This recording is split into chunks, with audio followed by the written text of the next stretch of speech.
Hi friends, இன்றைக்கி mutton குழம்பு செய்கிறது எப்படின்னு நான் காமிச்சு கொடுக்குறேன். முதல்ல வந்து மட்டன் குழம்புக்கு ஈஸியாக வேலைக்கு போகிறவங்களுக்குலாம் ஈஸியாக இருக்கும்.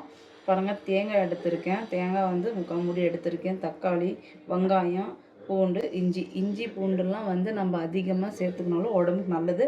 இப்படி தான் பசங்களுக்கு சேர்த்து கொடுத்தா சாப்பிடும். இப்போ தான் நோய் நொடி இல்லாமல் இருக்கும். முதல்ல வந்து தேங்காவை போடுறேன். தேங்காய் கூட வந்துட்டு இஞ்சி போட்டுப்போம். ஏன்னா இஞ்சி வந்து கொஞ்சம் மிசியாது. அதுக்கப்புறம் வந்து இங்கே வந்து நான் பட்டை, லவங்கம், சோம்பு இதை எடுத்துகிட்ருக்கேன். கிராம்பு 6 கிராம்பு, பட்டை வந்து கொஞ்சம், சோம்பு ஒரு ஸ்பூனோடு எடுத்துருக்கேன். இதை போட்டுட்டு நம்ம ஒரு வாட்டி அரைச்சிக்கலாம்.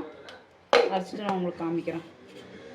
பாருங்கள், இவ்வளோ மட்டும் ஒன்றும் அதிகமாக அரைச்சிருக்கேன். இப்போ வந்து நம்ம பூண்டு, வெங்காயம் வந்து 1.5 வெங்காயம் எடுத்திருக்கேன். எல்லாம் நம்ம அவசரமாக வேலைக்கு போகிறவங்களுக்கு ரொம்ப யூஸ் ஆகும். நான் இந்த குருமா குழம்புக்கு எந்த ஒரு குருமாவோட பட்டாணி குருமா, காபூல் சன்னா குருமா எதுக்குனாலும் இப்படி தான் பண்ணுறேன். இதே மாதிரி போட்டுட்டு நான் டைரெக்டாக எதுவும் வணக்கிறதில்ல. நான் கடல வந்து ஒரு 2 டேபிள் ஸ்பூன் அவ்வளோ போட்டுக்கலாம். குழம்பு திக்னஸ்க்கு இவ்வளோதான். இப்போ நான் இதை வந்து நல்லா அரைச்சிட்டு தண்ணி கொஞ்சம் ஊற்றிட்டு இவ்வளோதான். எந்த ஒரு குருமா குழம்பாகட்டும் நீங்கள் இந்த மெத்தடை ஃபாலோ பண்ணுங்கள். ரொம்ப ஈஸியான மெத்தடு. இப்போது ஸ்டவ் ஆன் பண்ணிப்போம். குக்கரில் வந்து நம்ம மட்டன் குழம்பு செய்யலாம். ஸ்டவ் சூடாகட்டும். குக்கர் காய்ஞ்ச பிறகு நம்ம ஒரு 2 ஸ்பூன் வந்து மட்டன் குழம்புனால எண்ணெய் ஊற்றிக்கலாம். மட்டனில் வந்து ஏற்கனவே கொழுப்பு சத்து அதிகம். கொஞ்சமாக வந்து நம்ம தேங்காய் எண்ணெயும் மிக்ஸ் பண்ணிக்கலாம். தேங்காய் எண்ணெய் உடம்பு ரொம்ப நல்லது. கொஞ்சமாக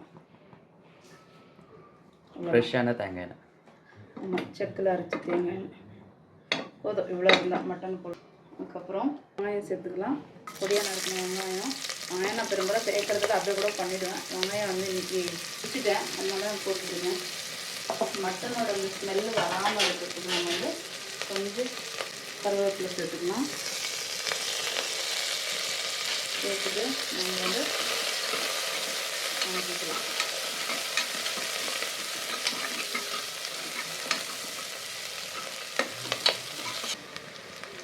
அடுத்ததாக வந்து நம்ம மட்டன் சேர்த்துக்கலாம். இது இந்த மட்டன் சேர்க்குற இடத்துல நீங்கள் காய்கறி இல்லைன்னா கிண்டல் எதை வேணாலும் சேர்த்துக்கலாம். அரைச்சில மட்டனும் பட் குழம்பு கொஞ்சம் அதிகமாக இருக்குதுன்னு சொல்லிட்டு மீன் மதியானத்துக்கு சேர்த்து செஞ்சுட்ருக்கோம். மீன் வேறு இருக்குது. மட்டன் உப்பு தேவையான அளவு உப்பு நான் கொஞ்சம் தான் போட்டிருக்கோம். அப்புறம் கொஞ்சம் தேவையான அளவு நாங்கள் போட்டுப்போம். மஞ்சத்தூள், இன்னும் மசாலா போடுறேன். ஒரு வாட்டி கிண்டிக்கலாம். கொஞ்சம் கரம் மசாலா வந்து ஒரு 1/2 ஸ்பூன் போட்டுருங்க. அதுக்கப்புறம் வந்து வீட்டில் அரைச்ச மிளகாத்தூள் அது போட்டுக்கோங்க. கொஞ்சம் தனியாத்தூள் 1 ஸ்பூனு.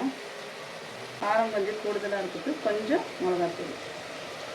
இப்போ வந்து நம்ம இது எல்லாத்தையும் மசாலாவை நல்லா கலக்கி விட்டுக்கலாம்.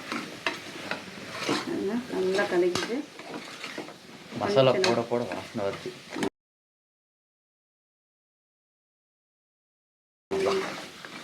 சூப்பர். இப்போ இதுக்கு நம்ம வேறு ஒன்றும் சேர்க்க போகிறதில்ல. நல்லா பாருங்க, நல்லா கலக்கி விட்டுக்கலாம். நம்ம இதுக்கு வந்து நம்ம அரைச்ச மசாலா மட்டும்தான் இப்போது ஊற்றிட்டு கடைசியாக ஒரு வாட்டி உப்பு மட்டும் போட்டு போகிறோம். அவ்வளோதான்.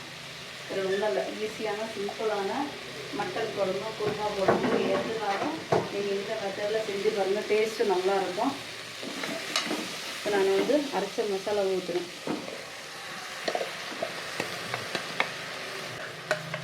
அரைச்ச மசாலாவை நான் ஊற்றிக்கிறேன். மட்டன்ன்றதுனால நம்ம குக்கரில் எப்படியே வேக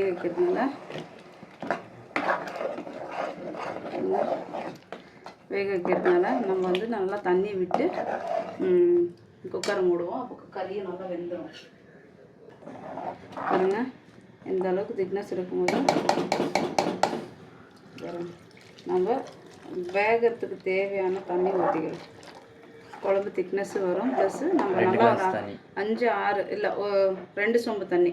இந்த சொம்பில் 2 சொம்பு குக்கர் மூடிடுறேன். மூடிட்டு நம்ம ஒரு 4 5 விசில் விடலாம். நல்லா மட்டன் வேகும். Okay friends.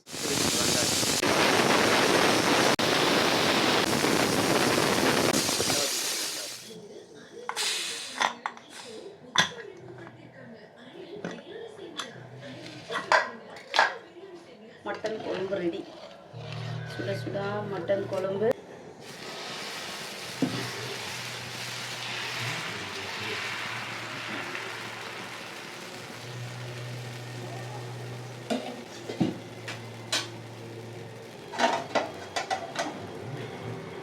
இது நல்லா வேகட்டும்.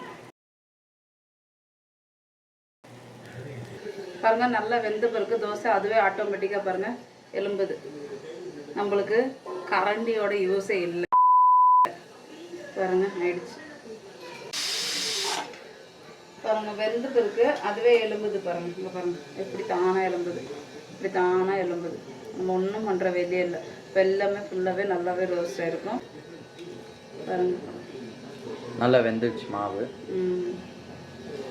மீடியம் ரோஸ்ட் ஆகி பாருங்க நல்லா கலர் பாருங்க, பொன்னிறமா கோல்டன் கலர். சுட சுட மட்டன் குழம்பு வித் தோசை ரெடி ஃப்ரெண்ட்ஸ். வாங்க சாப்பிட்லாம்.